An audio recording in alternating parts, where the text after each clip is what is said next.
अहिल्यानगरच्या नेवासा तालुक्यातील सौंदाळा ग्रामपंचायत ही निर्णय शक्तीमुळे नेहमीच आदर्श ग्रामपंचायत ठरली। ग्रामपंचायत आणि ग्रामस्थांच्या इच्छाशक्तीमुळे सौंदाळा गावानं जातमुक्त गावाची घोषणा केली।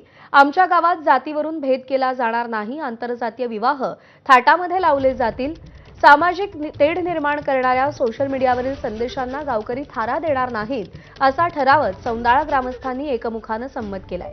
नेवासा तालुक्यातील सौंदाळा गाव नेहमीच समाज हिताचे निर्णय घेत असते। यात सौंदाळा गावानं आता जात हद्दपार करण्याचा निर्णय घेतलाय। सरपंच शरद आरगडे यांनी ग्रामसभेत जातमुक्त गावाचा ठराव मांडला आणि संपूर्ण गावानं या ठरावाला एकमुखी पाठिंबा दिला। या ठरावानुसार सौंदाळा गावामध्ये यापुढे आंतरजातीय विवाह केले जातील। जात, धर्म, पंथ, वंशाच्या आधारे कोणताही भेदभाव केला जाणार नाही। गावातील सगळे नागरिक समान असून माझी जात मानव जात ही भावना स्वीकारण्यात येणार आहे।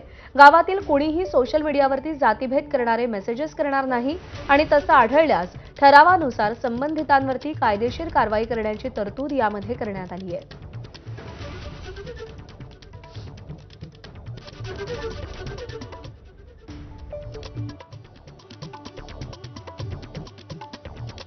गावात जातींवरून भेद केला जाणार नाही,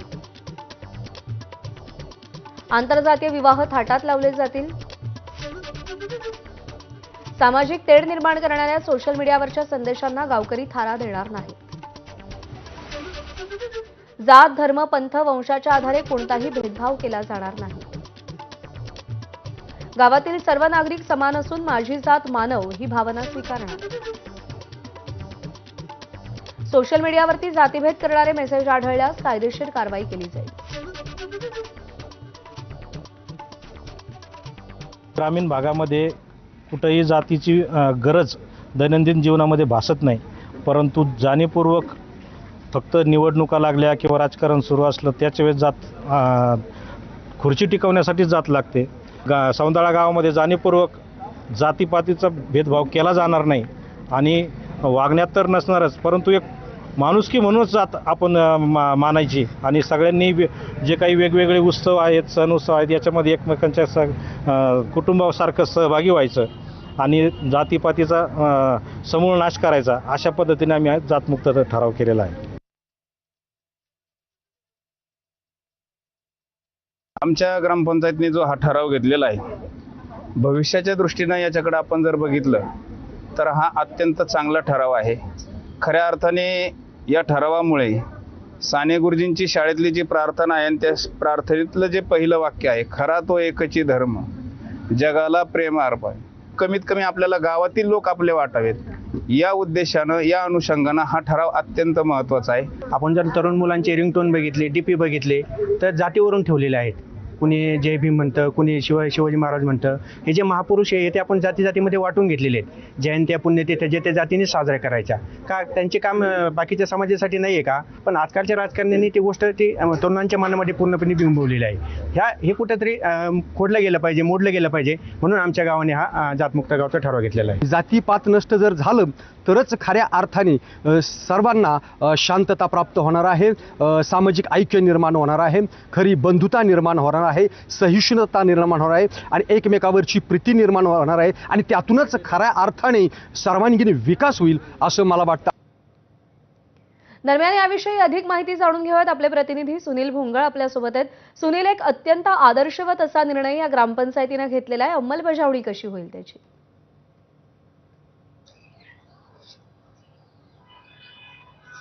नक्कीच नेहमीच वेगवेगळ्या लोकहिताचे जे ठराव करून चर्चेत राहिलेल्या सौंदाळा गावानं पुन्हा एक चांगला ठराव जो आहे तर तो केलेला आहे।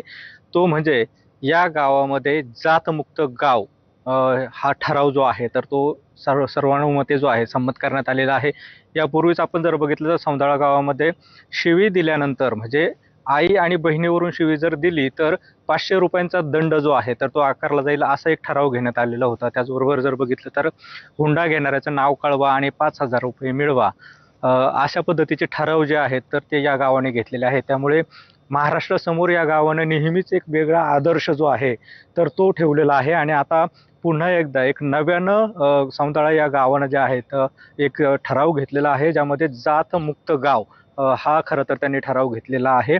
आमची जात म्हणजे मानव असं जे आहे तर ते या ठरावामध्ये सर्वानुमते संमत करण्यात आलेलं आहे. या ठरावाच्या अनुषंगानं जर बघितलं तर गावामध्ये आंतरजातीय विवाह, त्याचबरोबर विधवा पुनर्विवाह, त्याचबरोबर जातीवाचक किंवा इतर जे समाजामध्ये द्वेष निर्माण होईल असे काही सामाजिक संदेश जे आहेत तर ते सोशल मीडियावरती जर आले तर त्याकडे दुर्लक्ष करणं किंवा त्यावरती कारवाई करणं या संदर्भातल्या ठरावामध्ये जे आहे उल्लेख करण्यात आलेला आहे. एकूणच जर बघितलं तर या गावामध्ये आता यापुढे जातीभेद जो आहे तर तो कुठेतरी पाळला जाणार नाही अशा आशयाचा निर्णय जो आहे तर तो घेण्यात आलेला आहे. एकूणच जर बघितलं तर या गावामध्ये अतिशय जो आहे समाजाला दिशादर्शक असा ठराव जो आहे तर तो घेण्यात आला. त्यामुळे नागरिकांमध्ये असेल त्याचबरोबर संपूर्ण राज्यामध्ये जे आहे हे गाव जे आहे तर ते चर्चेचा विषय ठरलाय. सुनील, धन्यवाद दिलेल्या माहितीसाठी. दरम्यान जात नष्ट झाली पाहिजे असं प्रत्येकाला वाटतं, मात्र जात नाही ती जात हे भारतीय संपूर्ण समाज व्यवस्थेचं कटू सत्य आहे. पण जात निर्मूलनासाठी सौंदाळा ग्रामपंचायतीनं टाकलेले हे पाऊल निश्चितच दिशादर्शक म्हणावं लागेल. पुढची बातमी आपण पाहूया. बातमी परभणीतून आहे. परभणीमध्ये काँग्रेस आणि ठाकरे सत्तेत सत्ता स्थापनेवरती एकमत झालेलं आहे. आता महापौर आणि उपमहापौर पदावरती कोण बसणार याची